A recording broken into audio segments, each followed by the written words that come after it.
Onde você estava naquela noite? Ninguém nunca nos contou a verdade. Eu só quero ele de volta. Arquivos Perdidos Brasil. No final daquela tarde, a praia do Guarujá não parecia um ponto turístico ensolarado e ruidoso, e sim um cenário em suspensão, como se o próprio tempo estivesse aguardando a chance de registrar algo que não deveria acontecer. O vento soprava com insistência, levantando pequenos redemoinhos que riscavam a areia e desfaziam em segundos qualquer marca que houvesse sido deixada ali, como se a praia trabalhasse deliberadamente para apagar rastros antes mesmo que fossem percebidos. O céu, carregado por uma tonalidade cinza e pesada, escondia qualquer vestígio de cor, criando uma atmosfera desconfortável que parecia pressionar a linha do horizonte. O mar avançava em ondas lentas, não violentas, mas irregularmente ritmadas, como respirações ansiosas, prestes a perder o controle. Tudo ali formava um quadro que sugeria mais do que mostrava. Algo estava deslocado, uma quebra sutil na lógica do cotidiano, perceptível apenas para quem observa além do óbvio. A criança estava próxima da água, com o vestido úmido colado ao corpo, os cabelos grudados pela maresia e uma concha presa entre os dedos, como se aquele objeto simples tivesse importância vital. Nenhum medo se desenhava em seu rosto, apenas uma curiosidade profunda que parecia conectá-la ao mar de maneira quase íntima, como se ela escutasse algo que o vento trazia e os adultos ao redor não tinham capacidade de decifrar. Ao redor, a vida humana continuava em ruídos distantes.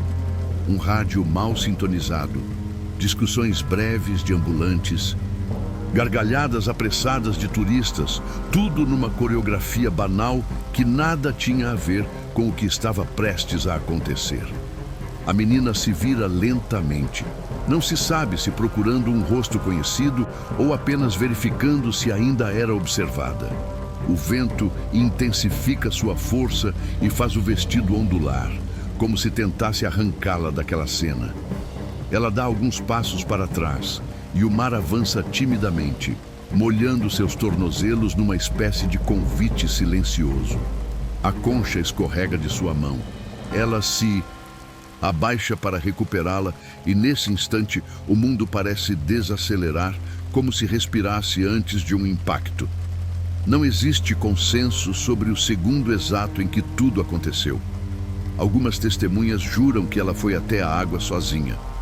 Outras afirmam que alguém a chamou.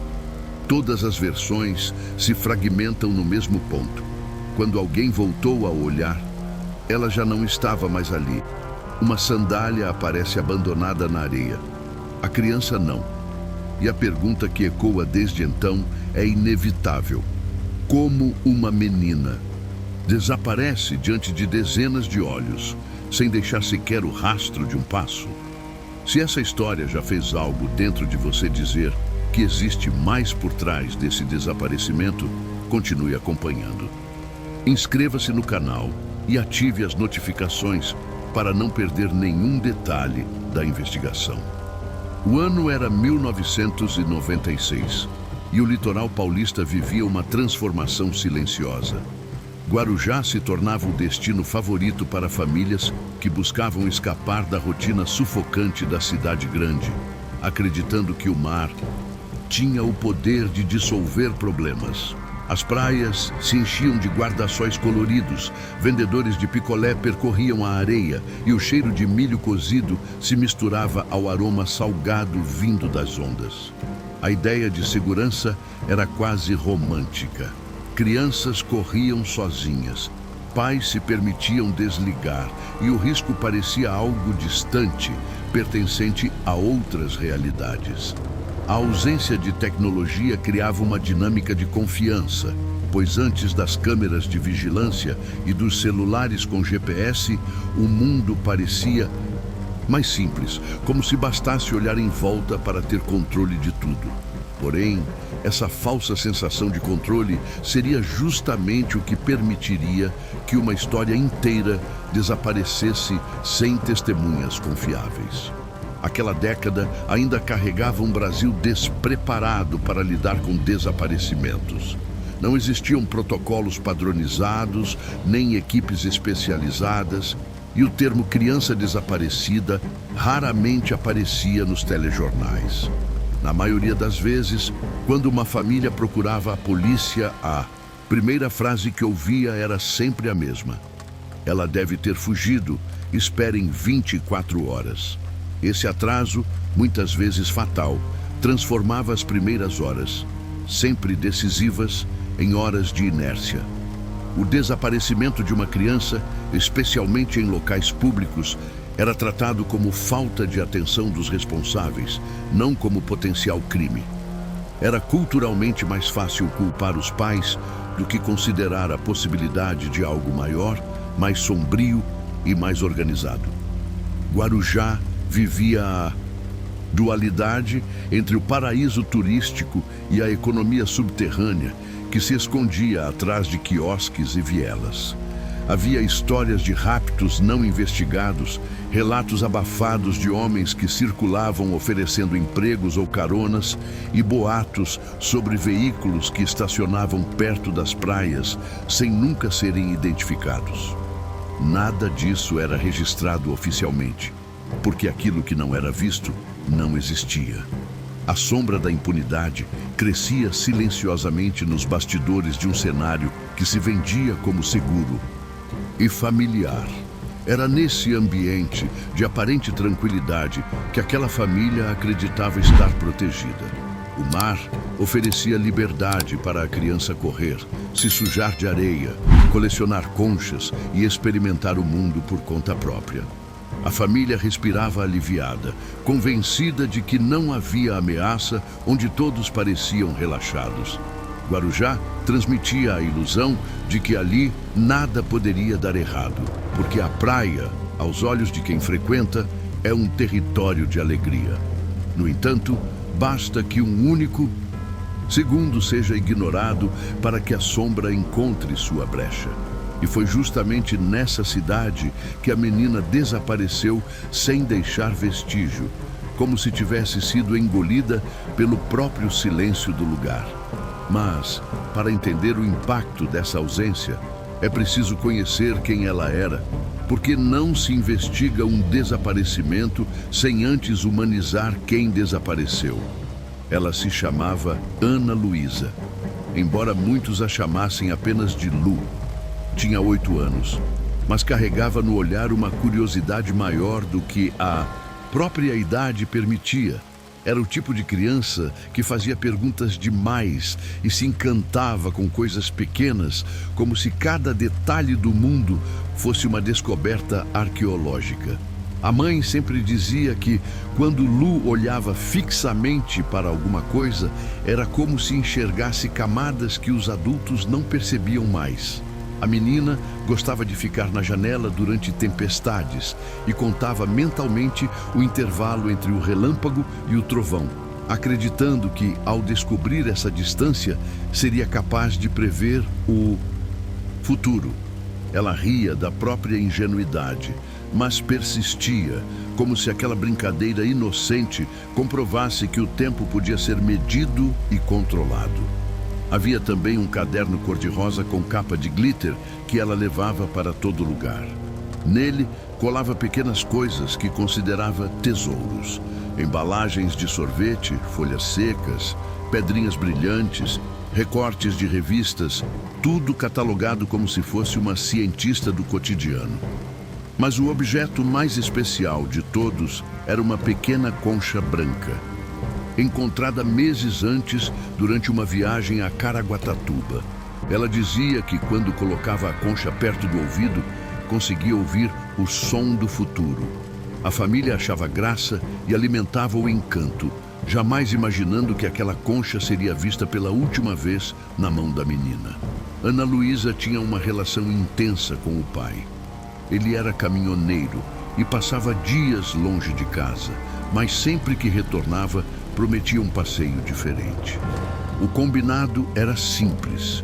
Quando ele estivesse em casa no domingo e o tempo estivesse bonito, eles iriam à praia, E naquele domingo específico, os dois finalmente conseguiram cumprir a promessa. A garota acordou antes do sol nascer, colocou o maiô amarelo preferido, prendeu o cabelo com um elástico da cor do mar e encheu a mochila com duas coisas: o caderno de tesouros e a pequena concha branca. Para ela, aquele dia representava aventura, liberdade e talvez mais algum tesouro para colecionar. No caminho para o Guarujá, a mãe notou que a menina observava tudo. Pela janela, com um brilho no olhar que raramente se vê em adultos. Cada placa, cada túnel e cada curva era uma novidade, e ela comentava em voz baixa, como se narrasse uma história para si mesma. Quando chegaram à praia, ela correu antes mesmo de a família terminar de arrumar as coisas, deixando pegadas desajeitadas na areia fofa. A mãe chamou seu nome e Ana Luísa respondeu com o sorriso que sempre oferecia quando queria pedir mais liberdade. O pai hesitou por um segundo, mas deixou que ela fosse, acreditando que a estaria observando a cada intervalo. Eles não sabiam que a praia, tão aberta e iluminada, podia conter zonas de invisibilidade onde o olhar humano falha. O detalhe cruel é que tudo o que ela amava naquele lugar foi exatamente o que a aproximou do perigo. A concha na mão, a mochila na areia, a liberdade concedida por alguns minutos, o mar convidando. Ana Luísa acreditava que naquele domingo encontraria mais um tesouro para guardar. Não imaginava que ela própria se tornaria um tesouro perdido. E é nesse ponto que o tempo se divide entre o antes e o depois. Pois a partir do momento em que Ana Luísa se aproxima da água, cada segundo se torna uma peça do enigma que ninguém conseguiu montar completamente. A tarde começou com a normalidade previsível de um dia de verão. A família estendeu a toalha na areia, abriu o guarda-sol desbotado e organizou os objetos como quem repete um ritual conhecido demais para exigir atenção. Para os adultos, aquilo era rotina. Para Ana Luísa, era descoberta. Cada concha, cada pedrinha e cada fragmento de vidro polido, trazido pelo recuo das ondas, parecia possuir um brilho particular, como se o mar estivesse devolvendo segredos apenas para ela. A menina recolhia esses pequenos tesouros, corria até os pais para mostrar sua nova conquista e voltava à beira da água com a ansiedade de quem acredita que ainda existe algo maior a ser encontrado. Pouco depois das 4:30, o vento mudou. Não era apenas a brisa fresca que costuma anunciar o fim do dia, mas um vento mais denso, carregado de uma mensagem que ninguém ali soube interpretar. As nuvens, antes esparsas, passaram a se reunir em massas irregulares, projetando sombras que se moviam sobre a areia com a fluidez de algo vivo. Alguns banhistas começaram a recolher suas coisas, guiados por um incômodo que não sabiam traduzir. A menina, entretanto, parecia alheia ao que o ambiente tentava anunciar, concentrada demais na concha que segurava entre os dedos. Às 17h14, Ana Luísa estava a poucos metros do guarda-sol. A mãe conversava com um ambulante insistente e o pai tentava, sem sucesso, fechar o cooler. Nada na cena indicava perigo. Porém, uma presença surgiu na periferia do olhar de algumas testemunhas. Um homem caminhando com determinação, sem hesitação, como quem já sabe exatamente onde precisa chegar. Um casal afirmou ter visto o homem tocar levemente o ombro da menina e falar algo que o vento impediu de ser ouvido. Segundo essa versão, ela olhou na direção dos pais, buscou confirmação e deu 2 passos para perto dele.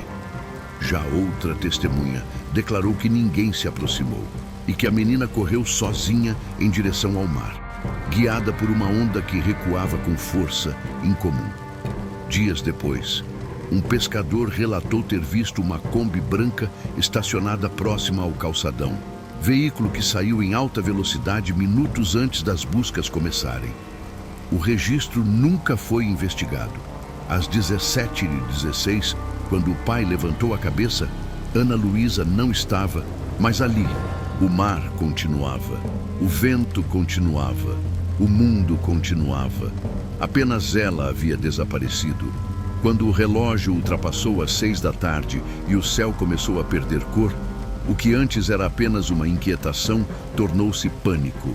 O pai correu até a beira da água, os pés afundando na areia pesada, enquanto o vento devolvia frases fragmentadas, inúteis, incapazes de formar uma explicação. A mãe gritava o nome da menina como quem tenta trazer alguém de volta do fundo de um sonho ruim. O grito não pedia apenas resposta. Era uma tentativa desesperada de negar a realidade que se instalava.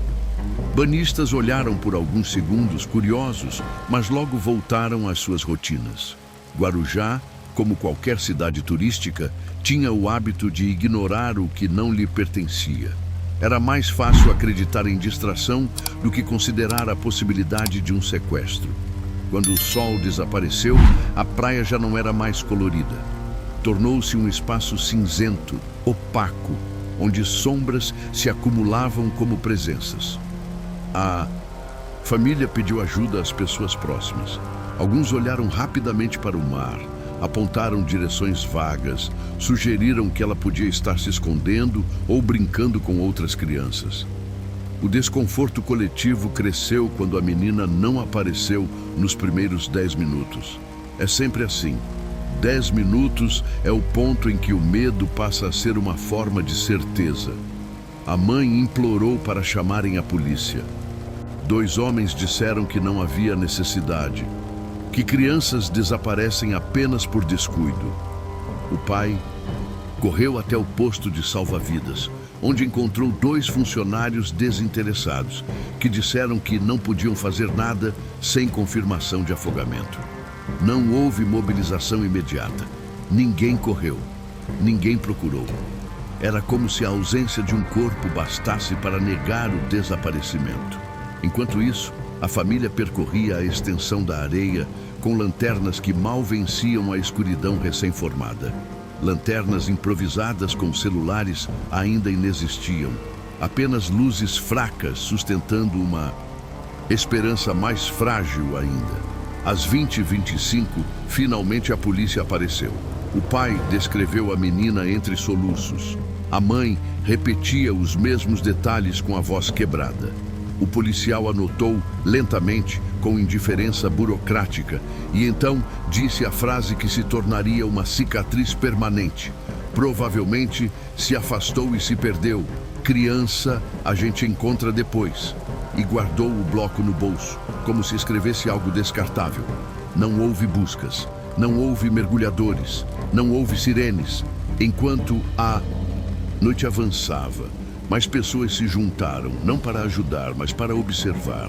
Curiosos, assistindo ao sofrimento alheio, como quem assiste a um espetáculo gratuito.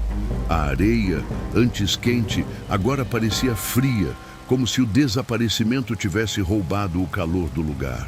Mas o que ninguém percebeu foi que na linha invisível entre o pânico e o desespero absoluto, havia um silêncio novo, diferente do silêncio da praia. Um silêncio que não vinha do mar, e sim da ausência de respostas. E esse silêncio só se tornaria mais ensurdecedor quando a investigação oficial começasse.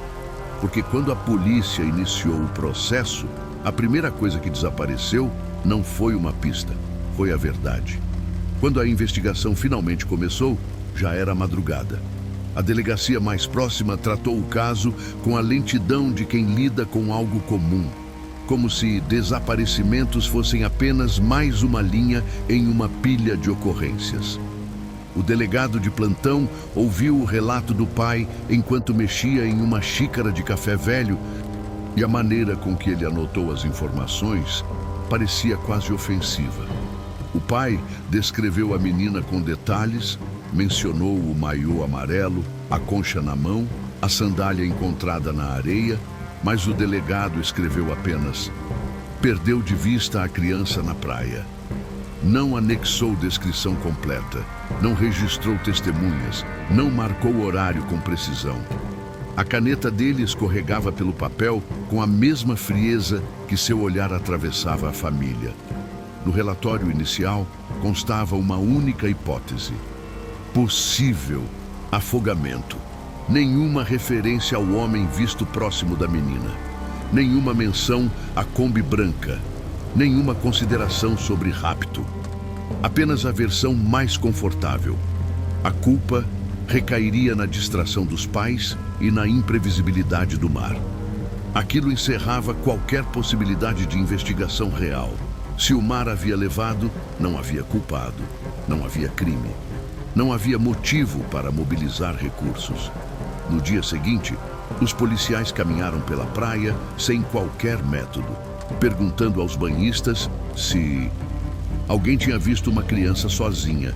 Muitos já tinham ido embora. Outros disseram que sim, mas não lembravam horários. Nenhum nome foi registrado. Nenhuma declaração formal foi tomada. A praia foi tratada como uma cena sem importância. Apenas pisaram sobre pegadas, apagaram marcas e permitiram que o vento fizesse o trabalho que a negligência já iniciara. O objeto mais revelador, a sandália, foi recolhido sem perícia. A polícia não fotografou o local exato em que ela estava, não registrou a profundidade da marca na areia, não observou que a sandália estava seca, o que contraria a hipótese de afogamento. Se ela estivesse no mar e tivesse sido devolvida pela água, estaria molhada, cheia de areia compactada, marcada pelo sal. Mas não estava. Estava seca, como se tivesse sido colocada ali por alguém, não como se tivesse sido devolvida pelo oceano. O delegado então redigiu o que seria o documento que revisitaram anos depois com incredulidade. 7 linhas, sem assinatura de testemunhas, sem fotos anexadas, sem sequer confirmar as condições climáticas da tarde do desaparecimento. Para o sistema, o caso se encerrava ali, mesmo que ninguém tivesse pronunciado a palavra encerrado.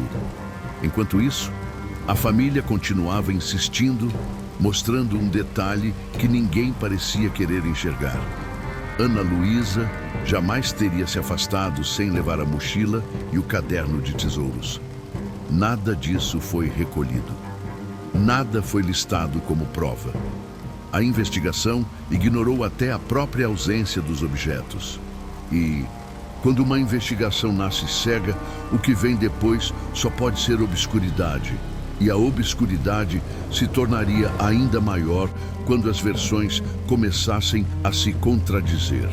Porque cada testemunha dizia algo diferente e quanto mais o tempo passava, mais a verdade desaparecia com ela. Com a investigação parada antes mesmo de começar, as versões começaram a surgir como ondas que se chocavam e se contradiziam. Não havia mais uma única narrativa. Havia múltiplas realidades coexistindo, todas possíveis, todas incompletas. E quanto mais o tempo passava, mais cada versão se transformava em uma história própria, alterada pela memória, pelo medo e pela necessidade desesperada de preencher o vazio que o silêncio deixava. A verdade se tornou fluida. E o caso deixou de ser apenas um desaparecimento para se tornar um enigma. Em Guarujá, as pessoas sussurravam as teorias como se fossem segredos proibidos. A versão oficial, a preferida da polícia, era a de afogamento acidental. Segundo essa narrativa, a menina teria entrado no mar sozinha, sido puxada por uma corrente de retorno e desaparecido sob a água.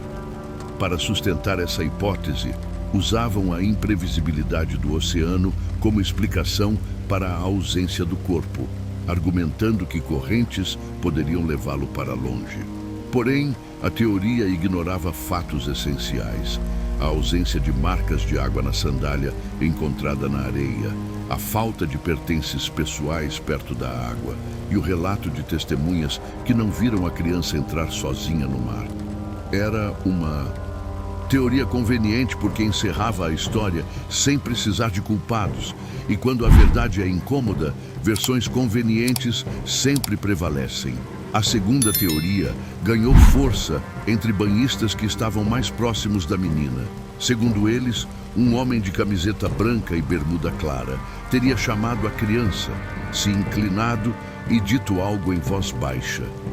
Uma testemunha lembrou que ele segurava o braço da menina com naturalidade, como se fosse alguém conhecido. Essa lembrança tardia nunca foi registrada pela polícia, que preferiu atribuir tudo ao caos da praia. Contudo, o que torna essa teoria perturbadora é que ela carrega algo que a versão do afogamento não possui: intencionalidade. O homem não apenas estava no lugar errado na hora errada, ele parecia agir com domínio do tempo e do espaço, como se soubesse exatamente o que estava fazendo.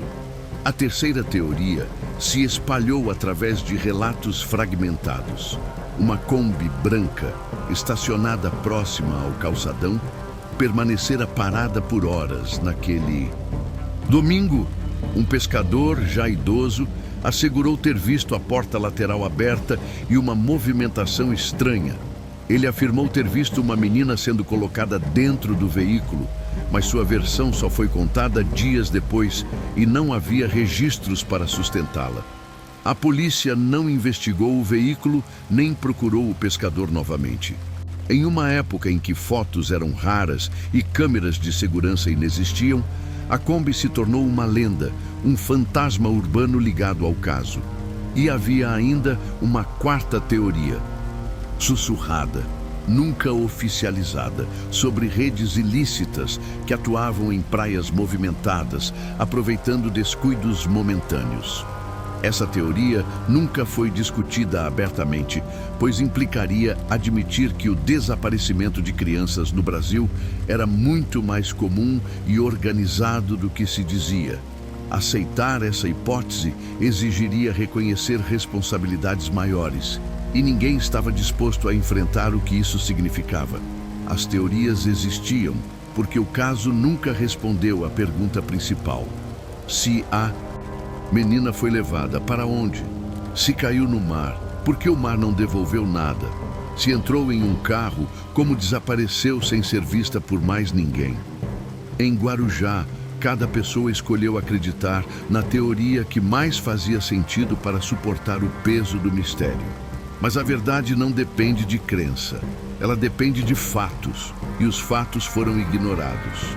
Mas anos depois, quando todos acreditavam que o caso estava enterrado, um detalhe esquecido surgiria, não para esclarecer, mas para revelar que a história nunca esteve tão encerrada quanto se imaginava.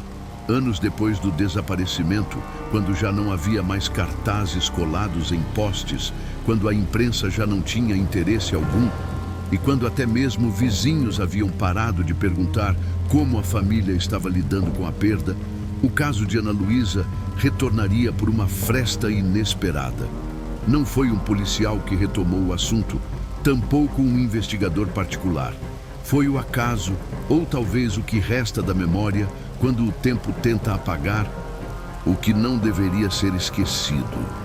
Uma mulher funcionária de uma pousada antiga do Guarujá procurou a família afirmando que havia guardado algo por anos, porque nunca teve coragem de entregar. Ela segurava com mãos trêmulas um envelope pardo envelhecido. O pai abriu. Lá dentro havia uma fotografia, borrada, granulada, tirada no estacionamento da pousada na mesma tarde do desaparecimento.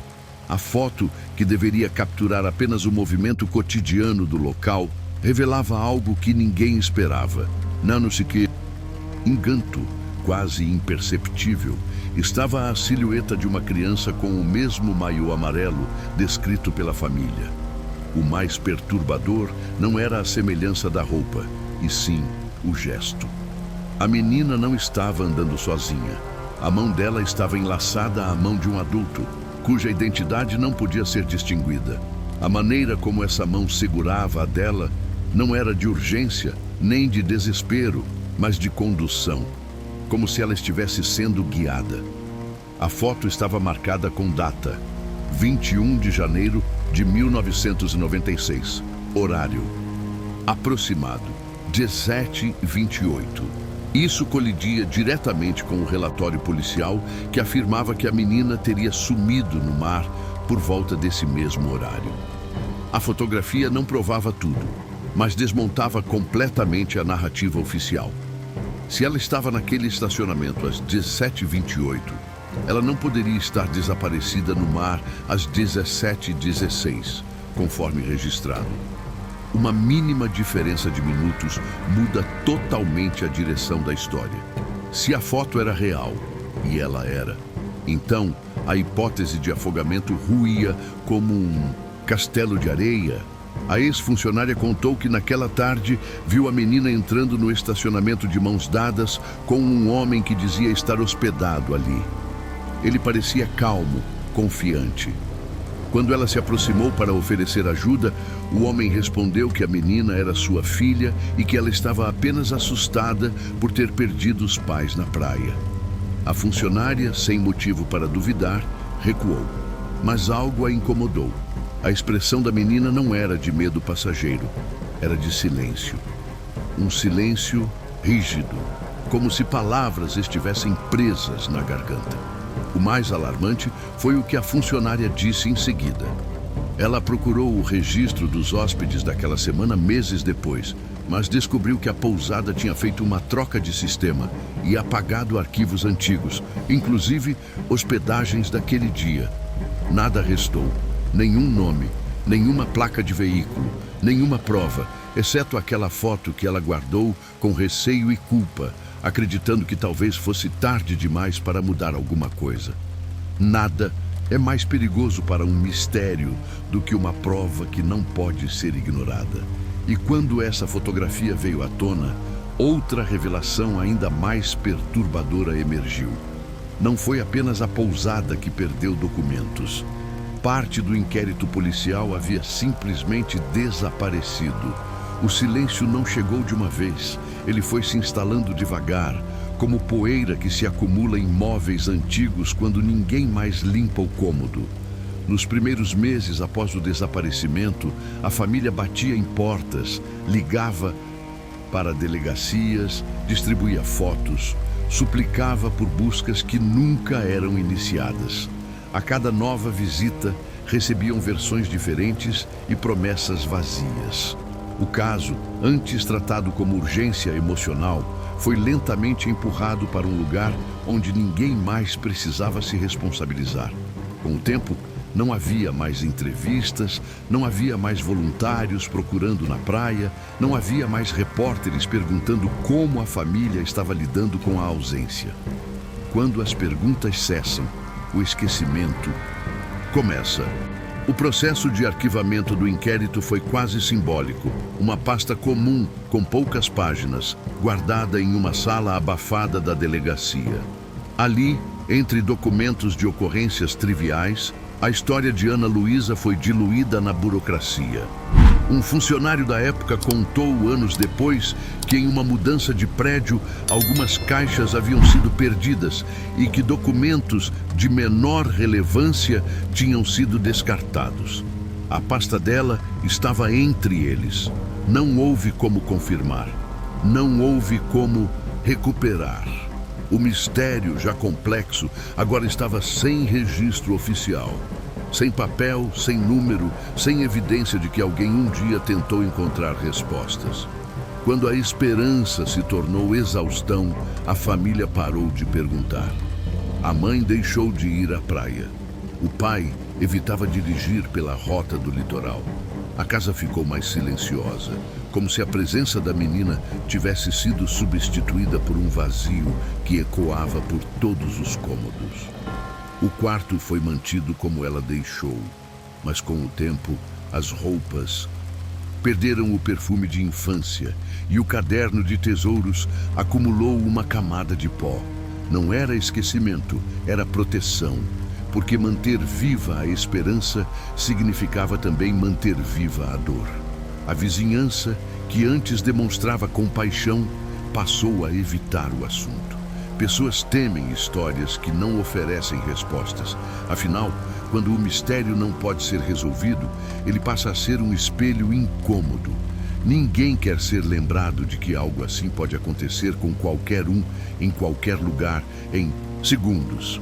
O caso foi silenciado pelo tempo, pela negligência e pela tentativa coletiva de transformar a ausência em algo suportável. Mas existe um tipo de silêncio que não encerra uma história, apenas a esconde. E é exatamente nesse silêncio que uma verdade perigosa costuma se esconder. A verdade não desaparece. Ela espera. Porque anos depois, quando tudo parecia definitivamente morto, uma nova descoberta sacudiria o que ainda restava de calma e faria o caso voltar dos arquivos onde tentaram enterrá-lo. Quando todos acreditavam que o caso estava condenado ao esquecimento, algo improvável aconteceu.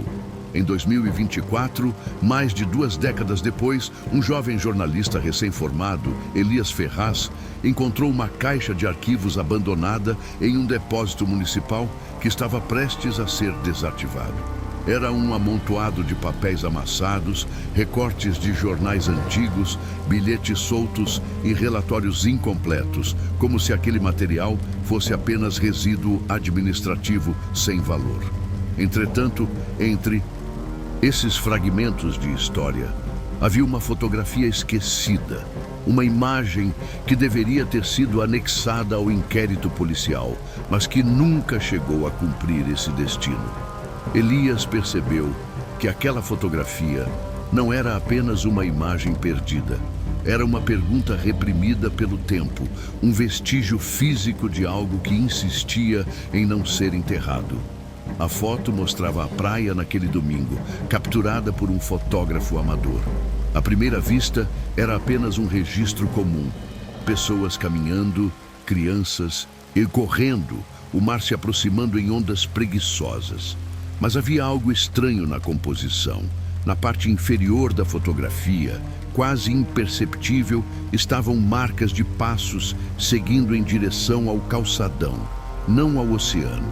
E junto desses passos, um objeto que, ao ser observado com cuidado, gerava um arrepio impossível de ignorar.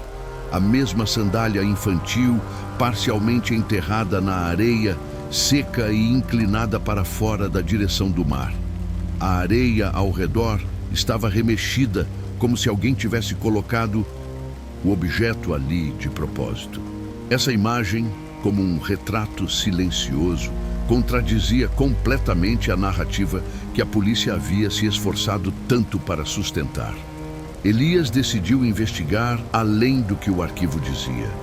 Localizou a antiga funcionária da pousada que guardara o envelope com a primeira foto. A mulher, já idosa, descreveu o que se lembrava do homem misterioso com uma precisão que não parecia ter enfraquecido com os anos. Disse que ele não estava perdido, não parecia procurar ninguém, não. Demonstrava pânico. Ele caminhava com a calma de quem tinha um destino definido, como se já soubesse exatamente para onde levar a menina. A funcionária também afirmou que quando decidiu procurar os registros de hospedagem daquele dia, descobriu que o sistema havia sido atualizado, apagando os nomes e os registros de entrada e saída. A coincidência parecia mais estratégica do que acidental. O jornalista comparou os horários. A foto do estacionamento marcava 17h28. O relatório da polícia dizia que o desaparecimento havia acontecido por volta de 17h16. A diferença de 12 minutos desmontava toda a teoria do afogamento. Se Ana Luísa estivesse no estacionamento às 17h28, ela não poderia estar desaparecida no mar no mesmo instante. A areia seca na sandália também contradizia qualquer hipótese de que o mar a tivesse carregado de volta. As marcas de passos seguiam em direção ao calçadão para fora da praia, não em direção à água. A fotografia mostrava de maneira sutil e incontestável que alguém conduziu a menina para longe. Com esse novo material em mãos, Elias tentou reabrir o caso, mas encontrou resistência. A delegacia alegou que, sem provas físicas adicionais, nada poderia ser feito. A foto, por mais perturbadora que fosse, não era suficiente para acionar uma nova investigação, porque o arquivo original estava perdido. O sistema jurídico exige documentos, assinaturas, carimbos, mas a verdade raramente segue a burocracia. Mesmo assim, o jornalista publicou um artigo em um blog investigativo. O texto viralizou. Pessoas que estavam na praia naquele dia começaram a enviar mensagens anônimas, relatando detalhes que nunca haviam contado por medo ou por acreditarem que não fariam diferença. De repente, o silêncio foi rompido. A história, que antes parecia definitivamente enterrada, estava voltando à superfície. E quando verdades voltam à superfície, elas sempre trazem consigo uma pergunta inevitável. O que esse caso revela sobre nós, sobre nossas instituições e sobre o modo como escolhemos lidar com aquilo que preferimos não enxergar? Quando uma criança desaparece, o mundo deveria parar. Autoridades deveriam agir, testemunhas deveriam se unir, instituições deveriam se mover com urgência e precisão. No entanto, o que frequentemente acontece é exatamente o oposto. O mundo segue, as rotinas continuam, a vida ao redor avança, como se o desaparecimento fosse apenas uma nota de rodapé esquecida na margem de uma página.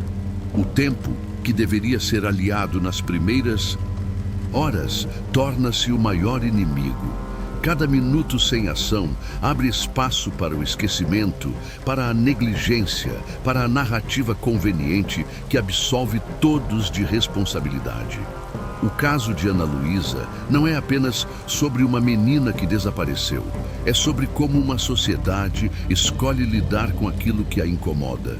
A história expõe algo desconfortável sobre nós. Preferimos acreditar na versão menos perturbadora, mesmo quando ela não faz sentido.